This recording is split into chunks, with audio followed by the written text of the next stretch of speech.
चलिए आज का क्वेश्चन लेता हूं, फिजिक्स का है और कृष्णा वाजपेयी ने क्वेश्चन भेजा है। अच्छा सवाल है, जरा ध्यान से समझिए।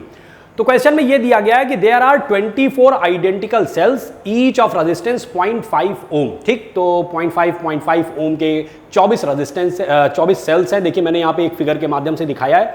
तो उसमें कहा यह जा रहा है कि are connected in a network of n rows बनानी है containing m cells in each row. हर रो में m नंबर ऑफ सेल्स आपको रखने हैं। अब ये m और n क्या है, ये अननोन्स है, ये निकालना है अभी। सच दैट, अच्छा क्या है कंडीशन, इसमें क्या बताई गई है, such that maximum current flows through an external load of 3 ओम। ऐसा कुछ करना है, m और n को कुछ इस तरीके से चूज करना है ताकि जो लोड रेजिस्टेंस यहां पे दिया है, आप देखिए 3 ओम का एक लोड रेजिस्टेंस दिया है, इस 3 ओम के लोड रेजिस्टेंस में मैक्सिमम करंट पहुंचे।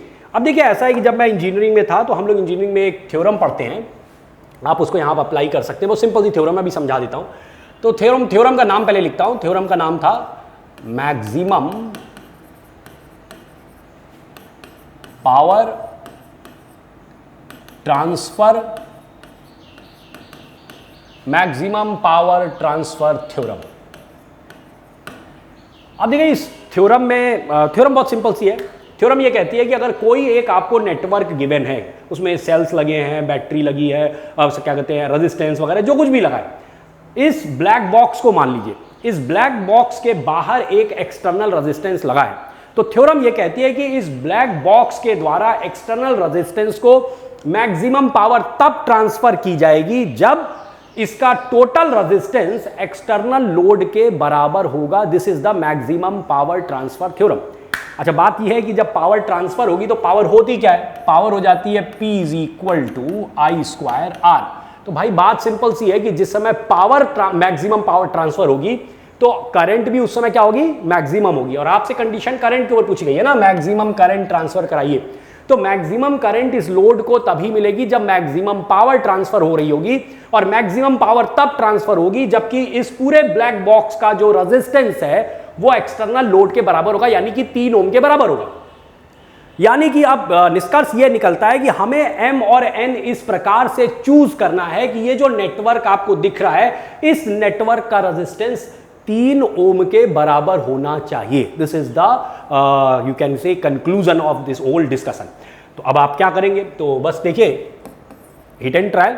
तो इसमें करना सिंपल सा ये है कि आप अरेंजमेंट सोचना चालू करिए कि आपके पास 24 ऐसे सेल्स दिए या आप 24 रेजिस्टेंस मानिए।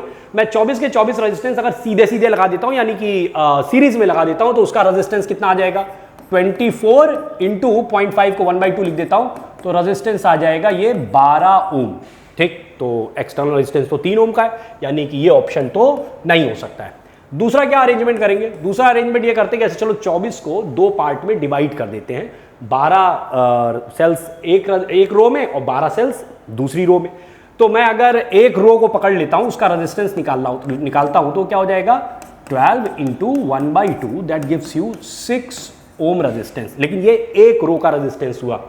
तो अगर मैं R इक्विवेलेंट निकालना चाहूंगा तो ऐसी 2 रोज हैं, तो आपको मालूम है इक्विवेलेंट रेजिस्टेंस का निकालने का तरीका क्या है, जब पैरेलल में होता है तो 1/R equivalent is equal to 1/R1 plus 1/R1, that gives you 2/R1।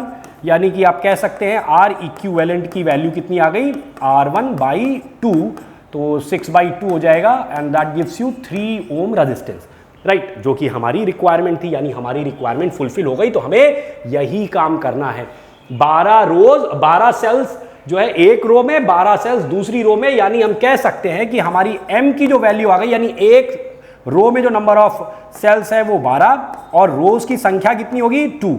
अब इसको देखते हुए अगर मैं m प्लस n की वैल्यू निकालूं तो हो जाएगा 12 plus 2, that gives you 14। This how we solve this question. Okay, thank you. ऐसे और भी क्वेश्चन अगर आपके पास हैं तो आप भेजिए, हम लोग इसको आपको सॉल्व करके देंगे। Thank you.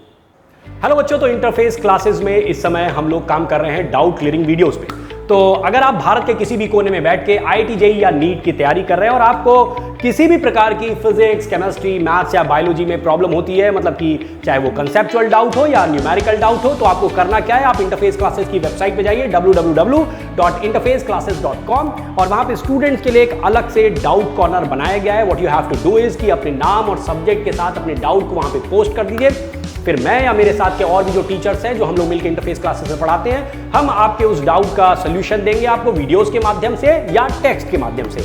इसके अलावा आप एक काम और कर सकते हैं, वहां पे और भी आपको ऐसे अच्छे क्वेश्चन मिलेंगे क्योंकि देश भर से बहुत सारे बच्चे डाउट्स भेज रहे हैं, तो जो भी डाउट्स उनके मिल रहे हैं हम उनको सॉल्व कर रहे हैं। ठीक, तो उसको सॉल्व करके उसमें डालते हैं, तो उसमें अच्छे सवाल हैं, तो आप क्या कर सकते हैं, उन सवालों को लीजिए, उसमें सोल्यूशन को पहले मत देखिए और बिना सोल्यूशन को देखे अपनी तरफ से उस क्वेश्चन को सॉल्व करने की कोशिश करिए, क्योंकि वो सभी अच्छे सवाल हैं। उनको करने के बाद फिर भी अगर आपका सोल्यूशन नहीं, आप सॉल्व नहीं कर पाते हैं या आपने सॉल्व कर भी लिया तो भी हमारा सोल्यूशन उसमें देखिए। कई बार क्या होता है, एक क्वेश्चन को सॉल्व करना ही सफिशिएंट नहीं होता है, समझना यह जरूरी होता है कि कम से कम समय में और किस बढ़िया स्मार्ट तरीके से उस क्वेश्चन को डील किया जा सकता था।